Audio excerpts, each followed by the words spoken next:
Now 23 upon 2 cube and 5 square. Now in the denominator we are having both 2 and 5 as factors. So what we will do, यहाँ पे हम highest power देखेंगे 2 और 5 की. 2 cube जो है यानी कि 3 जो है वो highest power है. 5 की power 2 है. इसको 3 बनाने के लिए it means one more 5 we need. तो हमारे पास 2 और 5 जो है इनकी पावर से सेम हो जाएंगी. तो that can be written in the form of 10 raised to power. तो 2 क्यूब एज इट इज रहेगा, 5 स्क्वायर एज इट इज. अब हम क्या करेंगे, 5 को क्यूब बनाने के लिए वन मोर 5 वी नीड.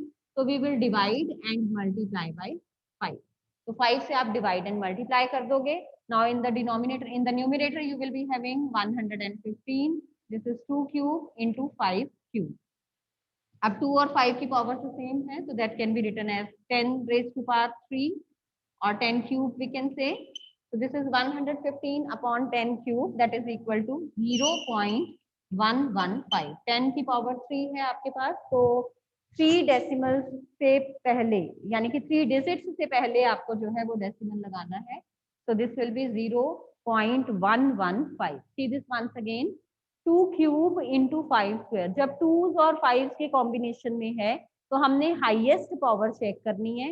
2 या 5 में से जिसकी भी हाईएस्ट पावर है, दूसरे वाले फैक्टर की हमने वही पावर बनानी है. लाइक यहाँ पे 2 की पावर हाईएस्ट है, 3 है, तो 5 की पावर को भी हमने 3 बनाना है.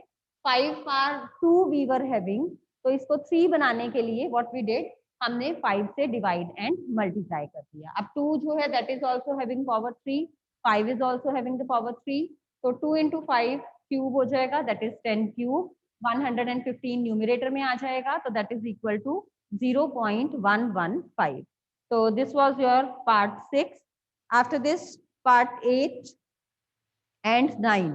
Again, these are your homework parts. Homework parts में now you are having part 4.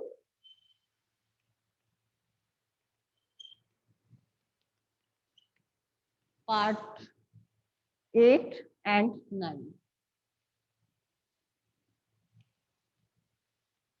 Now moving on to question number 3. Question number 3. Excuse me, ma'am. Yes, Rachel. Ma'am, please tell the statement of part 8.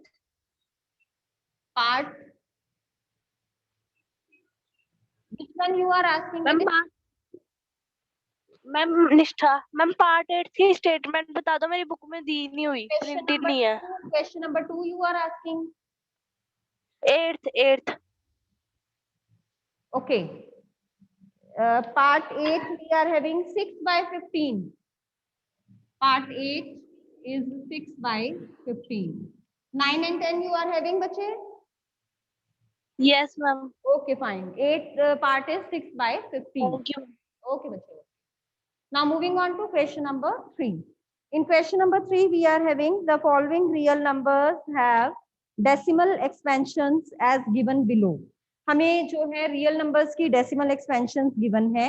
We are to decide in each case whether they are rational और not. Rational कब होंगे? When the decimal expansion will be either terminating और non terminating and repeating. And irrational कब होंगे? When non terminating and non repeating. तो ये आपने 9th में किया हुआ है. And then he is saying if the decimal expansion जो है that is of a rational number and of the form p by q, what can you say about the prime factors of q? prime factors of q के बारे में आप क्या कह सकते हो अगर उसकी जो डेसिमल एक्सपेंशन है that is terminating और non terminating means आप पहले उसको p by q की फॉर्म में लिखोगे. डेसिमल एक्सपेंशन को आप चेक करोगे whether it is terminating और non terminating. non terminating में again you are having of two types, non terminating and repeating, and non-terminating and non-repeating. If the decimal expansions are terminating or non-terminating and repeating, ये वाली जो दो तरह की हमारे पास decimal expansions होती हैं, then जो हमारा नंबर होता है that is a rational number. यानी कि rational number is having two type of decimal expansion. Either it will be terminating or it will be non-terminating and repeating. Repeating or recurring also you can say. Non-terminating and repeating. And if it is non-terminating and non-repeating,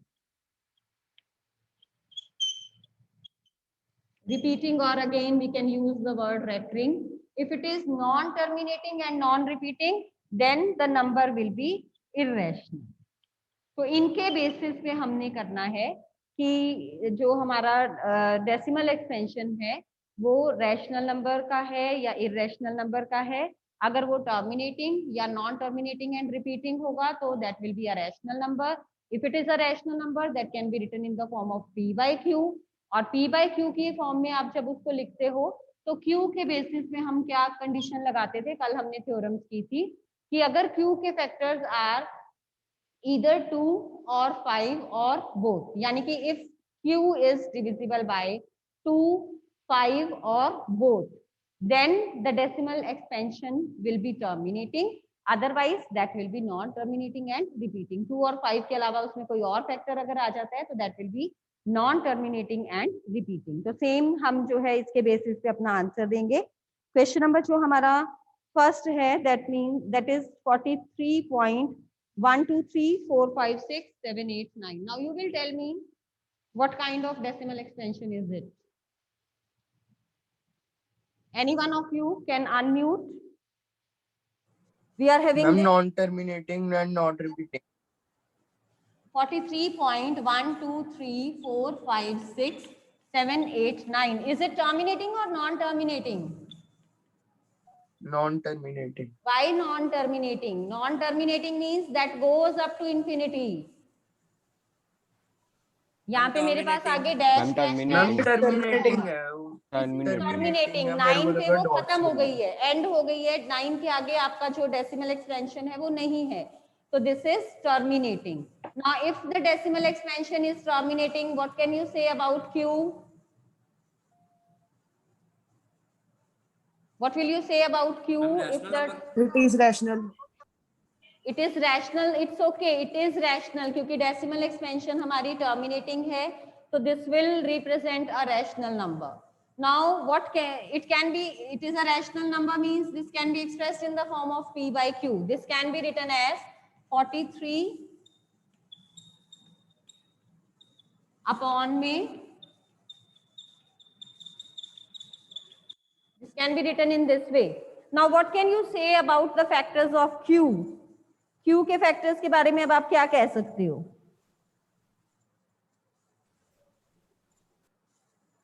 ma'am factors of q can either be 2 और 5. Yes, क्योंकि ये आपका अब 10 की power में बन रहा है. This is your 10 raise to power 9. तो आपके जो फैक्टर्स ऑफ दिस q हैं they will be in the form of 2 raise to power m and 5 raise to power n. ठीक है, तो आपने ये थ्योरम की हुई है कि जो आपका डिनोमिनेटर है that is of the form 2 raise to power m into 5 raise to power n. इस फॉर्म में हम उसको लिख सकते हैं if the decimal expansion is terminating. पहले हमने यहां से चेक कर लिया, इसकी जो डेसिमल एक्सपेंशन है that is terminating.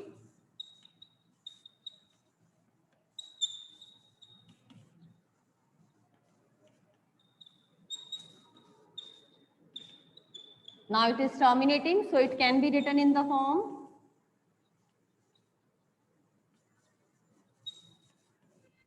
p by q. क्योंकि रैशनल नंबर है, टर्मिनेटिंग है, तो इसको आप p by q की फॉर्म में लिख सकते हो. सो यहाँ आप लिख दोगे 43.123456789 इज इक्वल टू दिस. उसके बाद फैक्टर्स ऑफ द डिनोमिनेटर.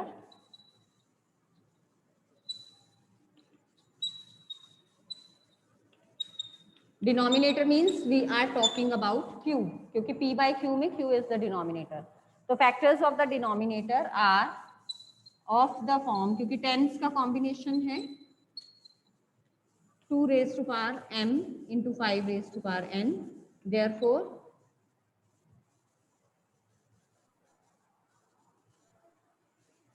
बस इतना ही लिखना है, आगे देयरफॉर कुछ नहीं. उन्होंने पूछा था हमसे कि what can you say about the factors of q. तो फैक्टर्स ऑफ डिनोमिनेटर या factors of q are of the form 2 raise to power m into 5 raise to power n. तो यहाँ पे आप अपना आंसर छोड़ देंगे. So I hope this one is clear. इसको आप चाहो तो आप ऐसे भी लिख सकते हो 4 3 1 2 3 4 5 6 7 8 9. That is 10 raise to power 9। उसके बाद 10 को हम कैसे लिख सकते हैं, 2 इंटू 5। तो डिनोमिनेटर में इसकी जगह आप ऐसे भी लिख सकते हो, यहाँ मैं डायरेक्ट लिख रही हूँ 2 इंटू 5 लिख लिया मैंने 10 को, तो that is 2 raise to power 9 into 5 raise to power n, तो that is of this form. अब नेक्स्ट जो है हमारा सेकेंड पार्ट में we are having 0.120, then 1200, 12000, 1240 and so on.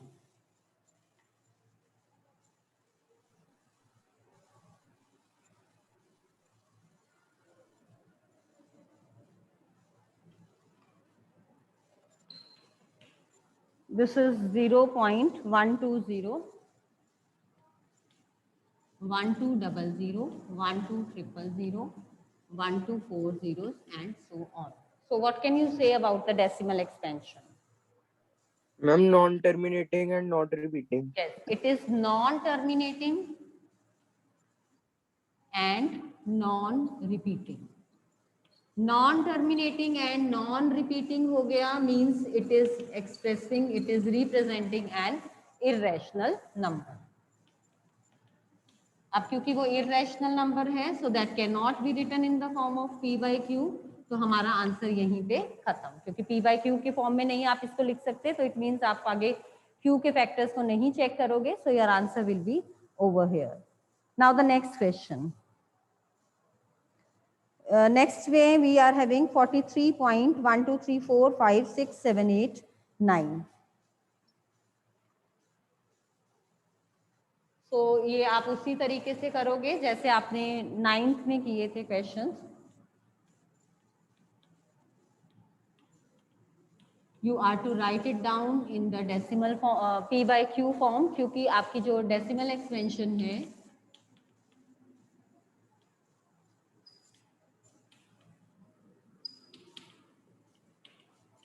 non-terminating and repeating,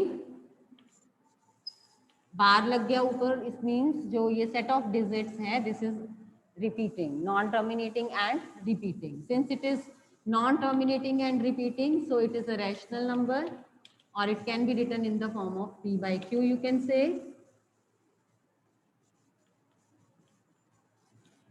अब हमने क्या करना है, इसको लिखना है p by q फॉर्म में. तो सेम मेथड जैसे आप 10th में करते थे, 9th में करते थे, sorry. x is equal to 43.123456789 dash dash dash, यही सेम आपके डिजिट्स रिपीट हो जाएंगे.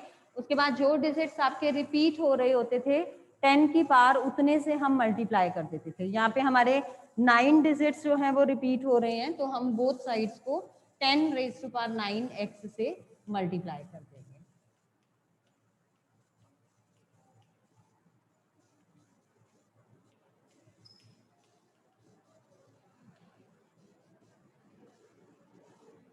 ये आ जाएगा आपका. अब इसके बाद हम क्या करते थे, इक्वेशन 2 में से इक्वेशन 1, इसको इक्वेशन 1 ले लेते थे, इसको इक्वेशन 2 लेते थे, देन इक्वेशन 2 में से इक्वेशन 1 हम माइनस करते थे.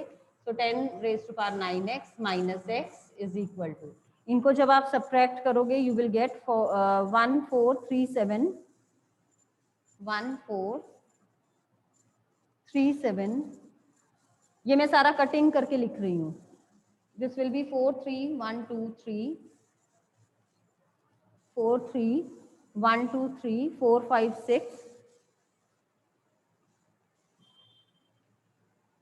then we will be having 746.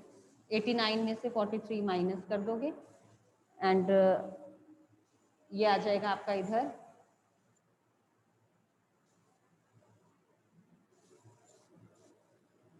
x is equal to ये सेम नंबर, उसके बाद 3 से इन दोनों की कटिंग कर देना, तो you will get your answer. यहाँ पे ये ध्यान रखना 9 9s आएंगे, ठीक है. So this will be x is equal to, cutting करने के बाद ये आपका आएगा 143744. कैलकुलेशन ये कर लेना खुद, I am just writing it directly. 85582 upon में 9 टाइम्स 3. अब जब आप डिनोमिनेटर के फैक्टर्स बनाओगे तो that can not be written in the form of 2 raise to power m into 5 raise to power n. यहाँ पे मैं लिख देती हूँ this is equal to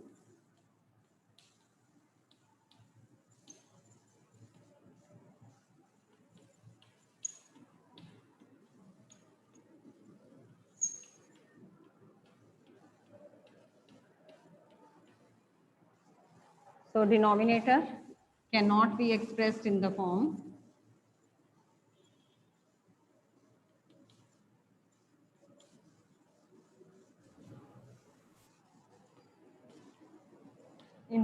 of 2 raised to power m into 5 raised to power n. So it cannot be expressed in the form 2 raised to power m into 5 raised to power n. So this was your chapter number 1. Today I will send you the assignment of this, that is containing round about 37 questions. So you are to do that assignment yourself, and in between one day next week I will discuss those questions only in which you will be having the doubts. बाकी आपने questions जो हैं वो खुद करने हैं. उससे पहले एक दो क्वेश्चंस और जो आपके बनते हैं 1 मार्क वाले जो अभी तक हमने डिस्कस नहीं किए हैं, let me discuss that with you and after that we will start with chapter number 2. अब एक क्वेश्चन हमारा 1 मार्क में आता है कि हमें HCF और LCM जो हैं वो दोनों गिवन होंगे और हमें बताना होगा कि can this be the HCF and LCM of 2 numbers और नॉट. लेट अस सपोज कि मुझे HCF उन्होंने दे दिया 18 और LCM दे दिया मुझे 91. Now I have to tell कि if it is possible for these two numbers A and B to have HCF as 18 and LCM as 91. Is it possible for any two numbers to have HCF as 18 and LCM as 91? Can any one of you answer? You can try. HCF और LCM में क्या relation होता है? HCF is the highest common factor and LCM is the least common multiple of the same numbers. अगर हम एक ही numbers की बात कर रहे हैं, मतलब A और B की ही अगर हम बात कर रहे हैं. Any one of you can try. अच्छा चलो, मुझे बताओ 2 और 6 इनका HCF कितना होगा और LCM कितना होगा? चलिए बताइए.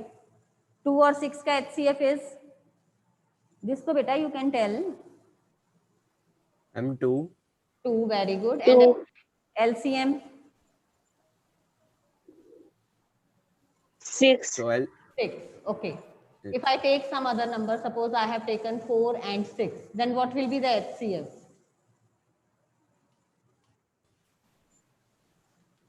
Ma'am, 4 और 2. 6 का HCF? 2. 2, very good. LCM?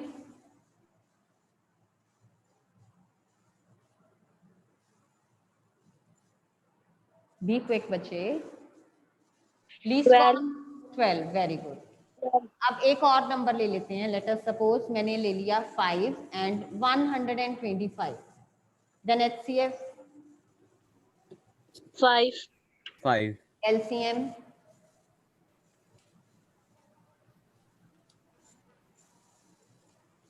Ma'am, LCM 125. 125, very good. Now 3 and 7. HCF will be? These are Ma'am, both 1. prime numbers. तो prime numbers का हमेशा जो HCF होता है that is 1. And what will be the LCM? LCM is always their product. Whenever the numbers are 20. co-primes, उनका कोई common factor नहीं है, तो HCF will always be 1 and LCM will always be their product. अब इनको ध्यान से observe करो. 2 और 6. HCF is 2, LCM is 6. You can see जो आपका LCM है that is divisible by HCF. यहाँ पे देखो LCM is 12, HCF is 2. Again LCM is divisible by HCF. Here also you can see LCM is divisible by HCF. Here also you can see LCM is divisible by HCF. Now come to this, and now you can, I think, answer.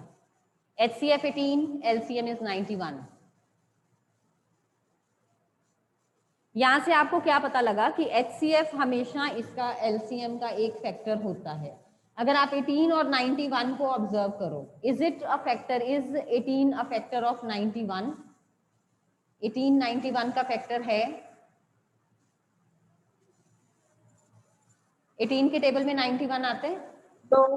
No. तो No, it ma'am. means ये HCF जो है, क्योंकि LCM का एक factor नहीं है, HCF आप कभी भी कोई भी दो नंबर्स आप ट्राई करोगे तो जो HCF होता है उन नंबर्स का, that is always a factor of LCM, या आप अदर वर्ड्स में आप ये कह सकते हो कि जो LCM है that is a multiple of HCF।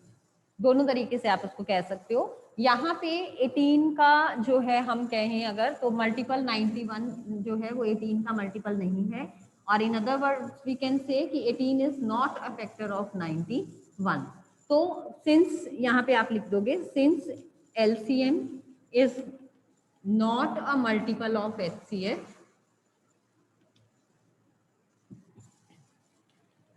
therefore two numbers A and B cannot have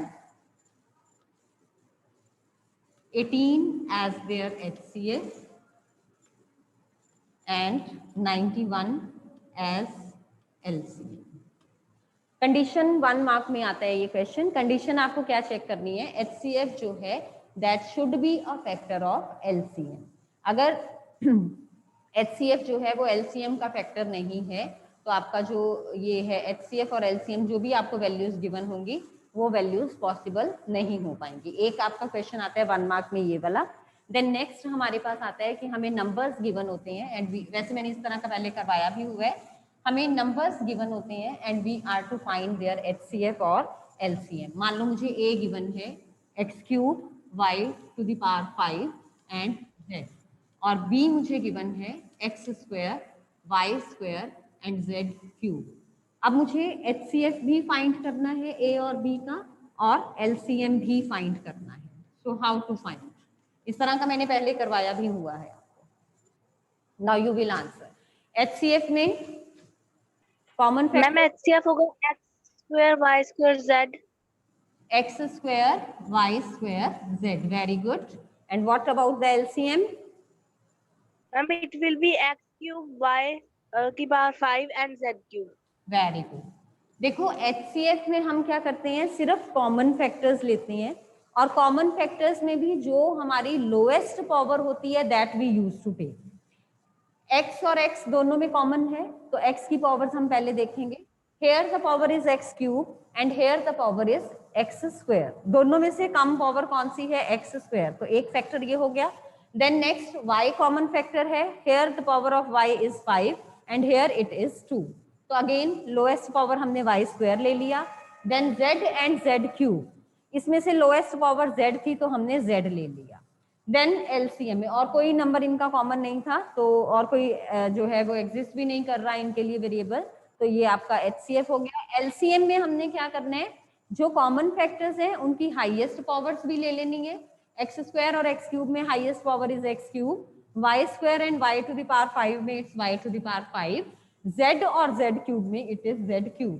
in case अगर यहाँ पे मेरे पास साथ में w भी गिवन होता, HCF में क्योंकि वो कॉमन नहीं बनना था तो उसको इंक्लूड नहीं करना था, बट LCM में जो अकेला भी अगर कोई फैक्टर है तो that also you are to write down. LCM में पहले कॉमन वाले हाईएस्ट पावर्स के हाथ लिख लो, उसके बाद जो रह गए वो भी लिखोगे। सपोज यहाँ पे U होता साथ में तो इधर आपको U भी लिखना होता, तो जो अकेले हैं उनको भी लिखना है और जो कॉमन है उनकी हाईएस्ट पावर लिखनी है आपने LCM में। इस तरह के क्वेश्चन अगेन आपके 1 मार्क में आते हैं, तो you are to do the practice of this.